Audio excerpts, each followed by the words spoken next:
São Mateus 8:22.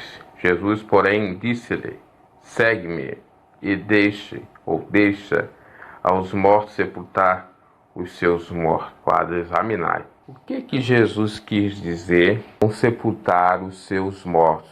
Para deixar os mortos sepultar os seus mortos. Quando ele deu a resposta ao discípulo que colocou um empecilho, disse que não podia seguir Jesus pelo fato de ter que sepultar o seu familiar, seu ente querido. E aí nessa passagem nós vimos que nada nos pode impedir de fazer a vontade de Deus, de seguir a Deus. Não podemos colocar outra coisa em primeiro lugar a não ser a obra do Senhor e o próprio Deus. Lembramos de Marta e Maria. Marta estava fadigada com as coisas dessa vida, enquanto Maria ouvia de bom grado a palavra de Deus. E Jesus respondeu: Maria, pois, escolheu a boa parte, e dessa nunca será tirada, porque a palavra, que era o próprio Jesus, ela ouviu e alcançou a salvação. A salvação é a de eterno, é eterna. Jamais será tirada. Porque uma pessoa, quando de fato ouve a palavra do Senhor, se converte e passa a praticar, dificilmente ela vai retornar às velhas práticas. Ainda que caia, terá força dada pelo próprio Senhor para se reerguer, para se levantar e fazer a obra do Senhor e continuar a mandar a Deus sobre todas as coisas e ao próximo como a si mesmo. Então, essa passagem é de suma importância para aquele e aquela que está iniciando na fé. É um recado do Senhor. Não se apegue com as coisas desse mundo. Não se apegue, inclusive, com seus familiares, porque tudo é passageiro. Um dia, todos nós, sem exceção, findamos. Plantas, animais e seres humanos, todos os seres vivos. Eu fiz até um comentário no Examinar aí passado, lá dos primeiros, acerca da natureza, das montanhas, dos céus, do mar, que são com relação a nós perenes, quase que eternos, porque estão desde a criação do mundo e não se findaram, mas nós sabemos que uma hora vão se findar, conforme São Pedro nos revela, dizendo que esse mundo será destinado ao fogo, e se farão, lá em Apocalipse confirma isso, novos céus e nova terra se farão, Deus fará, né? Mas pense bem, os céus e a terra aí, depois que Adão e Eva caíram do paraíso, tem aproximadamente 6.000 anos. Contagem ali no Jardim do Éden, já que ele é eterno, é imprecisa, é impossível de se fazer, é infinito. Por conta do pecado é que passou a contar-se os anos. Aí tem estudiosos que dizem que o mundo já surgiu há 500 e 500 bilhões de anos. É incalculável na realidade. Passou-se a contar quando Adão e Eva caiu. Da caída de Adão e Eva são 2.500 anos. 1.500 anos foi escrito Gênesis. Falou do Jardim do Éden. Falou há 2.500 anos. Então essa tradição passou pelo modo ou por meio oral. Era a oralidade, porque não tinha a escrita, a não ser a cuneiforme, né? Escrita em pedras e aqueles símbolos. Mas a escrita normal não se tinha. Eu já li quando foi feito o Pentateuco, escrito por Moisés, Gênesis, Êxodo, Números, Levítico e Deuteronômio, 5 livros da Bíblia. Então temos 4.000 anos, já estamos aí a mais de 2.000 anos depois de Cristo, então 6.000 anos mesmo. E o que Jesus quis dizer com isso? Deixai os mortos sepultar os seus mortos, os mortos espiritualmente, que a palavra de Deus nos revela, Paulo falando, a carta aos Romanos, que pecado é o salário da morte. Aqueles que não aceitam a Jesus estão mortos, porque herdam o pecado de Adão, herdam a herança adâmica, pecaminosa, a partir de que tenham consciência, né? Não quero dizer que uma criança de 3, 4 anos tenha consciência de pecado. É porque Jesus mesmo disse: não impeçais delas vir a mim, porque das tais é o reino dos céus, as crianças, os seus discípulos. Estou falando já de uma idade ou de uma fase adulta, onde tem o amadurecimento, o conhecimento. No Brasil, nós temos maioridade penal ou civil, 18 anos. Então quer dizer que a pessoa com 18 anos, ela tem plena faculdade para discernir o certo, o errado, desde que não tenha nenhuma patologia que impeça ela de ter essas faculdades intelectuais. Agora, à luz da palavra de Deus é a mesma coisa, porque Jesus pregou o batismo de arrependimento, não batismo desde criança, aspersão, jogando água em cima da cabeça. Não, ele pregou o batismo nas águas correntes e a partir da maioridade para produzir, então, pois fruto de arrependimento, porque uma criança não sabe nada. Tanto é verdade que Jesus se batizou com quase 30 anos, 29 e pouco, porque naquela época a maioridade penal se dava com 30 anos, com quase 30 anos. Então, até 30 anos ficava na tutela do pai e da mãe, ou no poder pátrio de ambos. Então as coisas mudaram. Agora, por exemplo, aqui no Brasil, 18 anos, em outros países, 20 anos, 21 anos. É claro que, por conta da própria evolução humana e da multiplicação da ciência, é que propiciou isso. Agora vem a palavra de Deus para esses que já têm conhecimento, têm consciência, sabe discernir o bem e do mal. Que não aceitar Jesus estão mortos. A Bíblia chega a falar, Paulo falando também, que por um único homem entrou o pecado e também pelo único homem, ou um único homem, virá a salvação, que é Jesus Cristo, por intermédio dele. E Adão introduziu o pecado. O único homem introduziu o pecado na geração toda, na raça humana toda. Um único homem introduzirá ou introduziu a salvação, permitiu, já há mais de 2000 anos, a salvação da raça humana toda. Basta aceitá-lo. Então, aqueles que não aceitam a doutrina de Cristo, que amar Deus sobre todas as coisas ao próximo a ti mesmo, estão mortos. Por isso que Jesus disse: deixai os mortos e sepultar os seus mortos. Deixai aqueles que não querem seguir a doutrina de Cristo, amar a Deus, enterrar os mortos fisicamente, os mortos de fato. Porque aquele que tem a palavra de Deus em seu coração, ele desapega das coisas dessa vida. Não tem pecado em velar, em sepultar um ente querido. Mas há pecado, sim, em não aceitar a doutrina de Cristo e se apegar àquela pessoa, reverenciá-la, fazer veneração, não, porque era uma pessoa admirável, um santo, vou fazer aqui um busto ou uma estátua e vamos então, entre aspas, venerar, camarada. É idolatria, Deus não quer isso. E aqui já dá para pregar contra a idolatria. Nós não podemos ter o apego, então deixe os mortos sepultar os seus mortos. Pode sepultar, mas não pode adorar e viver para esse ente que já partiu. E tampouco viver o período de luto a vida toda. Estender esse período de luto. Você pode ter o luto, não pode deixar a melancolia lhe tomar conta e nem o luto ao resto da sua vida, porque você tem que viver. E o viver é Cristo. E a vida com abundância.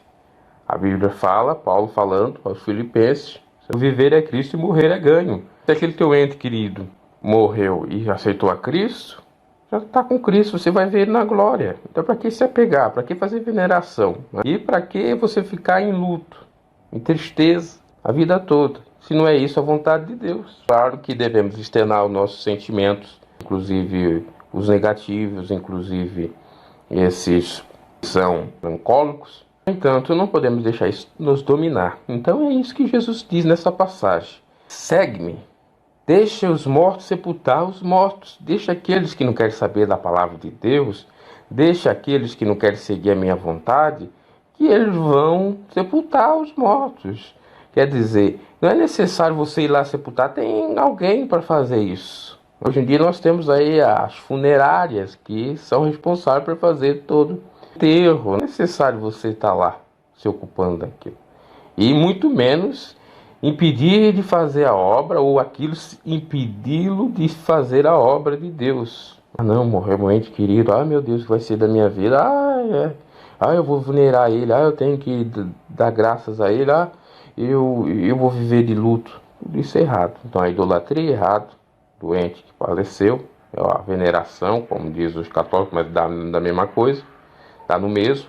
E a questão do luto, da melancolia, tem que ser extirpado.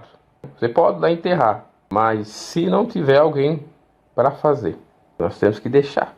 Deixar é difícil, é complicado, mas em Cristo nós podemos tudo, porque Ele mesmo disse: no mundo tereis aflições. Isso é uma aflição, isso é um sofrimento, mas Ele venceu, porque Ele perdeu seu pai da terra, mas era um ente querido. Ele perdeu seu amigo, chorou, pediu a Deus para ressuscitar, então ressuscitou. Veja que Jesus espremeu o seu sofrimento, suas aflições. Já tudo venceu. Vencer nós podemos vencer. O mundo vos aborrece. E isso uma hora acaba. Tudo é passageiro. Então, meus caros, esclarecemos bem o que vem a ser isso. Deixai os mortos que não têm Deus, os mortos que têm aquela herança adâmica pecaminosa, que não aceitaram a Jesus para extirpar essa herança adâmica pecaminosa, para tirar essa marca, essa pecha maligna, que é o pecado é maligno, né? E que vivem só para essa vida. Não pensam na próxima, não creem na próxima. A Bíblia diz que quem crer e for batizado será salvo. Quem não crer será condenado.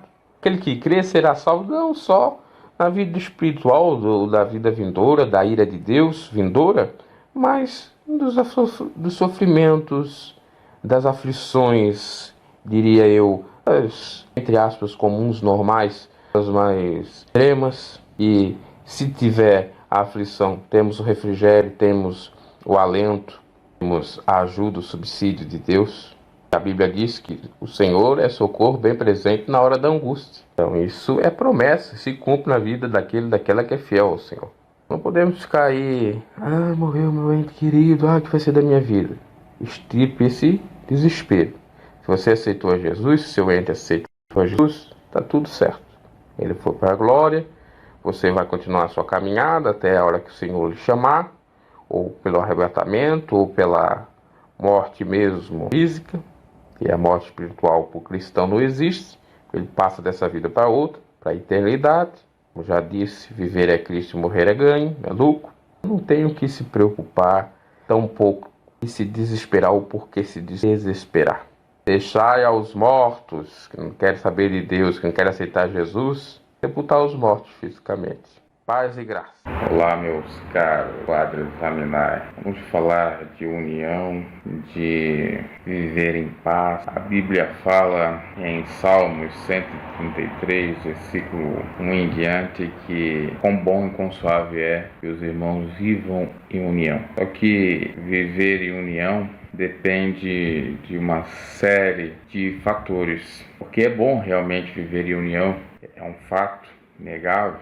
O homem não é uma ilha, ele está cercado, mesmo que esteja na ilha, mas está cercado de águas, né? Quer dizer, não tem como ele viver só. Você pode se sentir só, no meio inclusive de uma multidão, mas do ponto de vista físico, não tem como, né? Nós somos cercados. Do ponto de vista espiritual nem se fala.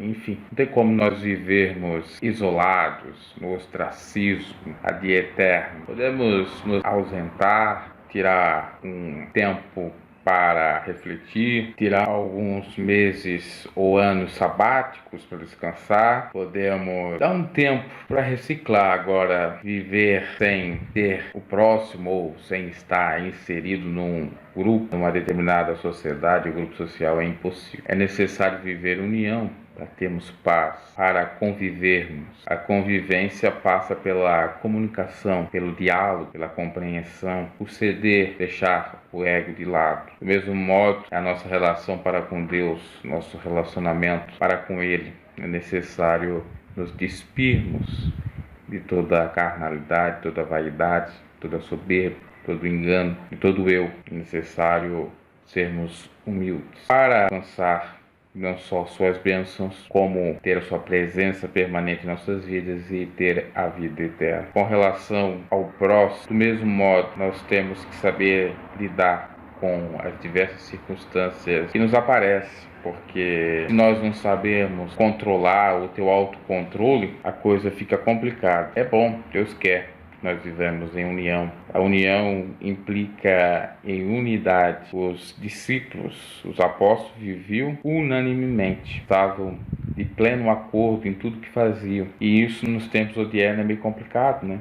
Você ter uma mesma fé, a mesma doutrina, o mesmo batismo, uma única coisa.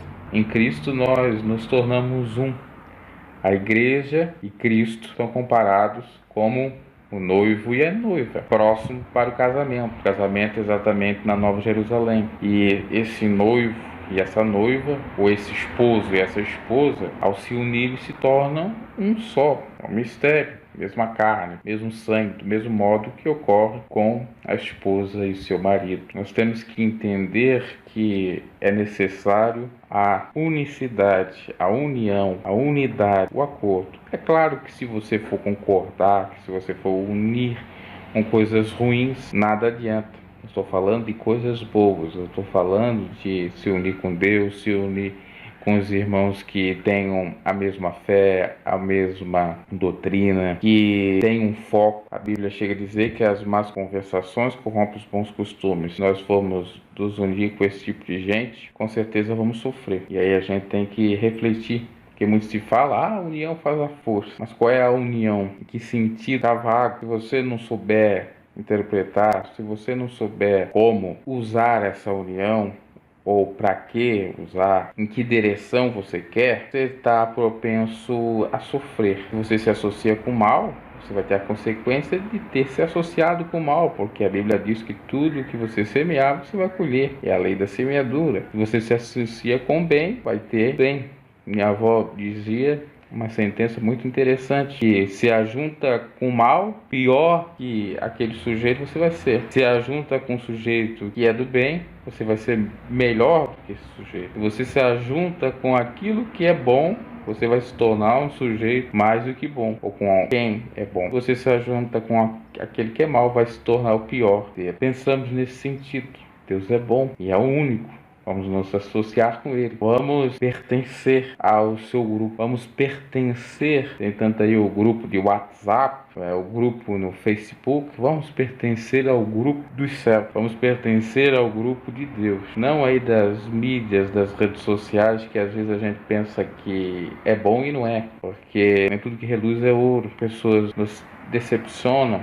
A Bíblia diz: maldito é do homem que confia no homem, tanto confiar em si mesmo como confiar no próprio ser humano. Devemos colocar total confiança em Deus, depender dele, para que tudo vá bem. É maravilhoso a união, desde que essa união seja em prol de alguma causa que realmente tem futuro, que realmente vai surtir efeito. Porque do contrário, essa união pode ser uma união perversa. Nós podemos citar personagens bíblicos que se uniram tanto para o bem como para o mal e tiveram as respectivas consequências. Podemos citar, em breve, Judas, que foi se associar aos que queriam Cristo, o Messias, para prendê-lo, deu no que deu. Nós temos exemplos de homens de Deus que se associaram à vontade de Deus ou aos homens de Deus e foram prósperos. Por exemplo, no Velho Testamento, a meretriz Raabe, que ajudou os israelitas. No Novo Testamento, nós temos o próprio Paulo, que foi pregador aos gentios, como exemplo de mudança de vida, passando de perseguidor a ser perseguido. Meus caros, para a gente ter uma vida abençoada é necessário mudarmos e nos unirmos com aquilo que traz benefícios e não malefícios. Pensamos nesse sentido em tudo na vida, em todos os âmbitos da nossa vida, inclusive para arranjar uma parceira para casar, inclusive para associar ou termos amigos, pertencer a alguma sociedade empresarial, o que for. Tudo é necessário análise e levar à luz da palavra. Gospel News, seu canal de notícias e comentários. Deixe seu like, curta no canal, se inscreva, abraço e até a próxima.